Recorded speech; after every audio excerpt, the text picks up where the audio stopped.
Welcome to my YouTube channel. আশা করি তোমরা সবাই ভালো আছো। এর আগের দিন আমি তোমাদের ক্লাস 12 ফোর্থ সেমিস্টারে সাজেশন দেওয়া স্টার্ট করে দিয়েছিলাম। এর আগের দিন গল্প থেকে হলুদ পোড়া হারুন সালিমের মাসি কোশ্চেন আনসার সাজেশন দিয়ে দিয়েছি। যারা দেখোনি তারা আমার চ্যানেলে গিয়ে সেই সব ভিডিও দেখে নিতে পারো। আজকে আমি তোমাদের কবিতা, প্রার্থনা, তিমির হননের গান, কেন এলো না, এই তিনটে কবিতা থেকে আজকে কোশ্চেন আনসার সাজেশন দিয়ে দিচ্ছি। চ্যানেলে যারা নতুন, চ্যানেলটা সাবস্ক্রাইব করে রাখো, আর ভিডিওটা ভালো লাগলে লাইক এবং বন্ধুদের শেয়ার করে দিও। তাহলে বন্ধুরা আরম্ভ করে দিচ্ছি। আমার প্রথম কোশ্চেন, যেথা বাক্য হৃদয়ের উৎসমুখ হতে উচ্ছ্বাসে ওঠে, যেথা শব্দটির প্রয়োগে কবি কি বোঝাতে চেয়েছেন? মন্তব্যটি বিশ্লেষণ করো। রবীন্দ্রনাথ ঠাকুরের প্রার্থনা কবিতায় কবি যে আদর্শ ভারতের কল্পনা করেছেন, যেথা শব্দটির প্রয়োগে সেই কাঙ্ক্ষিত দেশ ও সমাজের কথাই বোঝাতে চেয়েছেন। এই যেথা কোনো নির্দিষ্ট ভৌগোলিক স্থান নয়, বরং এমন এক ভারতবর্ষের প্রতীক যেখানে মানুষের চিন্তা, চেতনা, বাক্য ও কর্ম হৃদয় প্রসূত ও মানবিক হবে।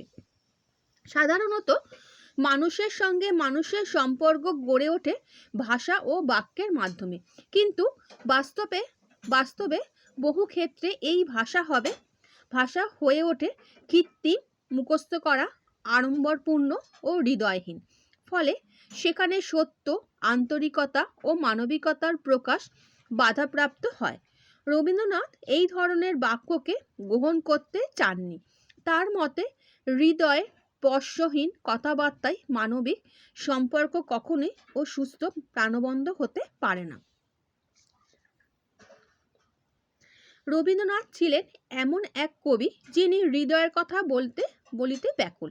তাই তিনি এমন এক সমাজের স্বপ্ন দেখেছেন যেখানে মানুষের বাক্য হৃদয়ের গভীর উৎস থেকে স্বতঃস্ফূর্তভাবে উচ্ছ্বসিত হয়ে উঠবে।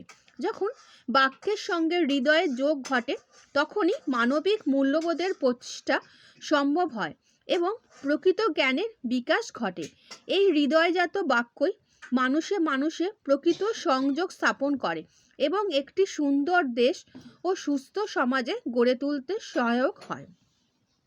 রবীন্দ্রনাথের অন্যান্য রচনাতে এই ভাবনার প্রতিফলন দেখা যায়। অচলায়তন নাটকে আচার্য যেভাবে হৃদয়ের বাণী আনার কথা বলেছেন, প্রাণকে প্রাণ দিয়ে জাগিয়ে দিয়ে যাও, তা এই ধারণাকে দৃঢ় করে। রবীন্দ্রনাথ মানবতার জাগরণকেই মানুষের প্রকৃত ধর্ম বলে মনে করতেন। সেই কারণে তিনি চেয়েছিলেন এমন এক দেশ যেখানে বাক্য হবে হৃদয় প্রসূত, সত্যনিষ্ঠ ও মানবিক। অতএব যেথা শব্দটির মাধ্যমে কবি এমন এক আদর্শ ভারতবর্ষের কথা বলেছেন যেখানে মানুষের কথাবার্তা হৃদয়ের গভীর উৎস থেকে ওঠে এসে মানবতার পূর্ণ বিকাশ ঘটাবে। নেক্সট 2 নম্বর কোশ্চেনে যাচ্ছি। সেই মানুষ এখনো এলো না। কখন কথা মনে হয়েছিল? তার মনের মধ্যে কি প্রতিক্রিয়া হয়েছিল? পদাতিক কবি সুভাষ মুখোপাধ্যায়ের কেন এলো না কবিতায় ছেলেটির মায়ের মনে এই কথাটি এসেছিল। সন্ধ্যার পর রাস্তায় আলো জ্বলে উঠল যখন তার স্বামী অর্থাৎ ছেলেটির বাবা অফিস থেকে মাইনে নিয়ে বাড়ি ফিরছিলেন না, ঠিক সেই সময় এই চিন্তাই মায়ের মনে জাগে।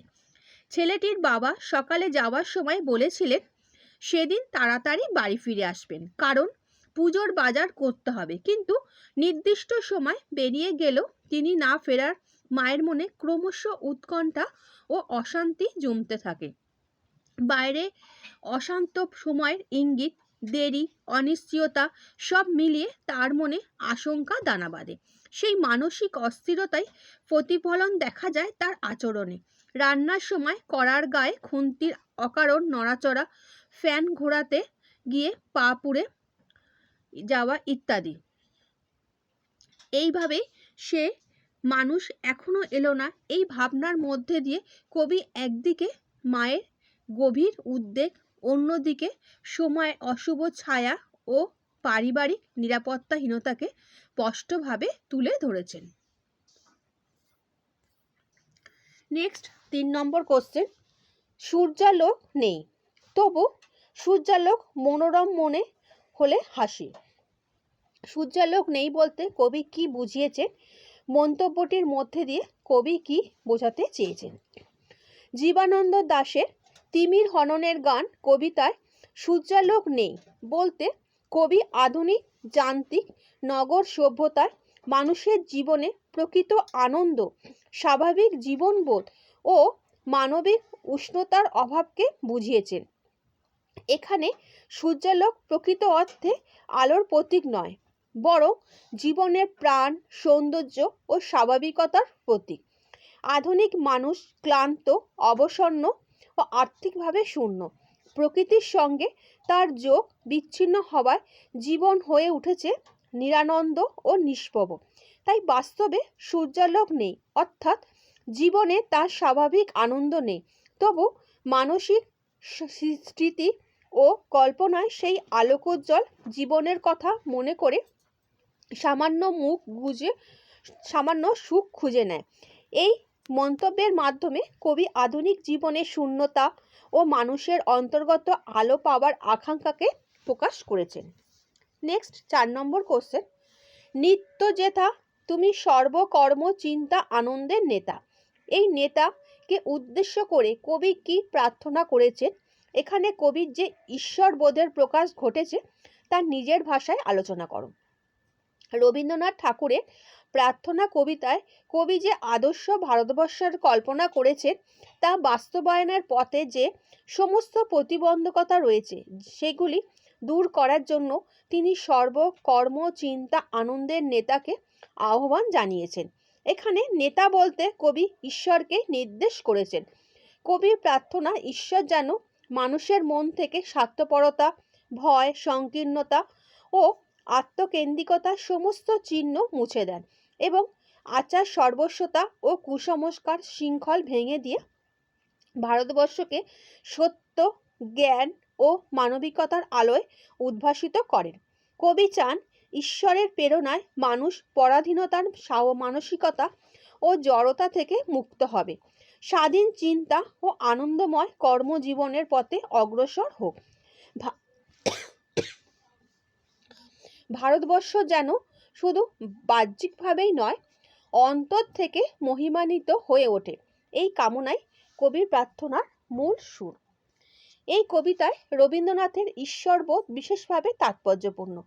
তার ঈশ্বর কোনো দূরবর্তী অলৌকিক সত্তা নয়, তিনি মানুষের চেতনার মধ্যেই বিরাজমান।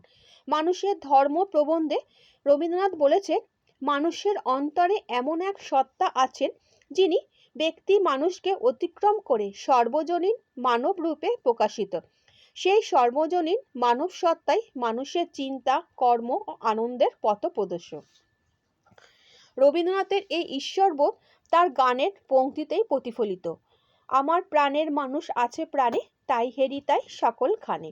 অতএব কবি যখন নেতাকে আহ্বান করেন তখন তা আসলে মানব মনের অন্তর্নিহিত মানবতাবোধকে জাগ্রত করারই আহ্বান। রবীন্দ্রনাথের মতে ঈশ্বর ও মানব মনের মধ্যে গভীর সংযোগ রয়েছে, মানুষের মধ্যেই ঈশ্বরের প্রকাশ। এই মানবতাবাদী ঈশ্বর চিন্তায় উল্লেখিত পংক্তিতে স্পষ্টভাবে প্রকাশ পেয়েছে। নেক্সট 5 নম্বর কোশ্চেন, ছেলেটা দেখে আসতে গেল। ছেলেটা কি দেখে আসতে গিয়েছিল, তার পরিণাম কি হয়েছিল? সুভাষ মুখোপাধ্যায়ের কেন এলো না কবিতায় ছেলেটা দেখে আসতে গিয়েছিল তার বাবা ফিরছে কিনা তা জানার জন্য। বাবা বলেছিলেন মাইনে নিয়ে তাড়াতাড়ি বাড়ি ফিরবেন এবং পুজোর বাজার করবেন, কিন্তু সন্ধ্যার পর রাস্তার আলো জ্বলে উঠলেও বাবা না ফেরায় ছেলেটিও তার মা দুশ্চিন্তায় পড়ে। সেই উৎকণ্ঠা থেকে ছেলেটি দরজা খুলে বাইরে যায় এবং আর একটু এগিয়ে গলির মুখে দাঁড়িয়ে চারপাশটা দেখে আসতে চায়। রাস্তায় গিয়ে সে দেখে মোড়ে ভিড়, একটি কালো গাড়ি এবং বাজি ফোটার মতো শব্দ। নিষ্পাপ কিশোরটি বোঝেনি যে ওই শব্দ আসলে গুলির আওয়াজ এবং কালো গাড়িটি পুলিশ ভ্যান। সময় রাজনৈতিক হিংসা ও উত্তেজনার বাস্তবতা তার অজানা ছিল। পুজো ভেবে কৌতূহলী হয়ে এগিয়ে যাওয়া ছেলেটি সেই হিংস্র সময়ের শিকার হয়ে চিরতরে নিখোঁজ হয়ে যায়। গভীর রাতে বাবা ফিরলেও ছেলে আর ফিরে আসে না। এই মর্মান্তিক পরিণতির মধ্যে দিয়ে কবিতার বেদনা গভীর হয়ে ওঠে। আমরা বেদনাহীন, অন্তহীন বেদনার পথে। আমরা বলতে কাদের কথা বলা হয়েছে, কেন তারা বেদনাহীন, অন্তহীন বেদনার পথে? জীবানন্দ দাশের তিমির হননের গান কবিতায় আমরা বলতে আধুনিক নগর সভ্যতায় বসবাসকারী নাগরিক মধ্যবিত্ত সমাজের মানুষদের বোঝানো হয়েছে। নগর সভ্যতার বিকাশের সঙ্গে সঙ্গে মানুষের প্রকৃতির সঙ্গে সম্পর্ক বিচ্ছিন্ন হয়ে পড়েছে। যান্ত্রিক জীবনযাপন, মূল্যবোধের অবক্ষয়, দ্বিতীয় বিশ্বযুদ্ধ ও দুর্ভিক্ষ মানুষের জীবনকে ক্লান্ত, শূন্য ও আত্মকেন্দ্রিক করে তুলেছে। নির্মল মানবিক সম্পর্ক, সহজ আনন্দ ও প্রাণের স্বাভাবিক উচ্ছ্বাস এখন তাদের কাছে অতীত স্মৃতিমাত্র। সেসব রীতি আজ মিটে চোখের মতো। চারপাশে দুঃখ, ক্ষুধা ও মৃত্যুর দৃশ্য থাকলেও নাগরিক মধ্যবিত্ত সমাজ আর তাতে সংবেদনশীল নয়। লঙ্গরখানায় ভিড় বা ফুটপাতে মৃত্যু তাদের বিচলিত করে না। এই অনুভূতিহীনতাই তাদের বেদনাহীন করে তুলেছে। অথচ এই অসারতার মধ্যে দিয়েই তার এক শূন্য, অর্থহীন ও যন্ত্রণাময় জীবনের দিকে এগিয়ে চলেছে, বা শেষ পর্যন্ত এক অন্তহীন বেদনার পথ। এই আত্মপ্রতারণা ও সত্য বিমুখতাকে কবি গভীর ব্যঙ্গ ও বেদনার সঙ্গে প্রকাশ করেছেন। খুট করে একটা শব্দ, ছিটকিনি খোলার, এই শব্দকে শুনেছিলেন। এর পরবর্তী ঘটনাক্রম কি ছিল? সুভাষ মুখোপাধ্যায়ের কেন এলো না কবিতায় ছিটকিনি খোলার শব্দটি শুনেছিলেন কিশোর ছেলেটির মা। ছেলেটির বাবা মাইনে নিয়ে তাড়াতাড়ি বাড়ি ফেরার কথা বলল। সন্ধ্যা নেমে রাস্তায় আলো জ্বলে ওঠার পরেও তিনি ফিরে না আসায় ছেলে ও মা দুজনেই অস্থির হয়ে ওঠে।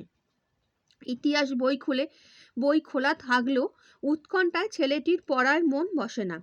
বাবার খোঁজে বাইরে গিয়ে দেখার তাগিদে সে দরজার ছিটকিনি খুলে ফেলে, আর সেই খুট শব্দটি মায়ের কানে আসে। এরপর ছেলেটি গলির মুখে গিয়ে দাঁড়ায় আর একটু এগিয়ে রাস্তার নামে। রাস্তার মোড়ে সে ভিড়, কালো গাড়ি এবং বাজি ফোটার মতো শব্দ শুনতে পায়, কিন্তু সে বুঝতে পারে না এগুলো আসলে পুলিশের গাড়ি ও গুলির শব্দ। কৌতূহলবশত এগিয়ে যাওয়া সেই নিরীহ ছেলেটি অশান্ত সময়ের হিংস্রতার শিকার হয়ে চিরকালের মতো হারিয়ে যায়। গভীর রাতে বাবা ফিরে এলেও ছেলে আর ফিরে আসে না। এই ঘটনাক্রমের মধ্যে দিয়ে কবি রাজনৈতিক অস্থিরতা, নির্মমতা ও সাধারণ মানুষের অসহায়তার করুণ চিত্র তুলে ধরেছেন। আচ্ছা বন্ধুরা, আশা করি তোমাদের আজকে যে কবিতা থেকে কোশ্চেন আনসার দিলাম বুঝতে পেরেছো। নেক্সট ভিডিও থেকে তোমাদের নাটক আছে নানা রঙের দিন, এখান থেকে সাজেশন দিয়ে দেবো। আর ভিডিওটা ভালো লাগলে বন্ধুদের শেয়ার করে দিও। কারোর যদি কোনো অসুবিধা হয় কোশ্চেন অ্যান্সার আমাকে কমেন্ট করে জানাতে পারো, আমি সেই অ্যান্সার দিয়ে দেবো। আচ্ছা বন্ধুরা, ভালো থেকো।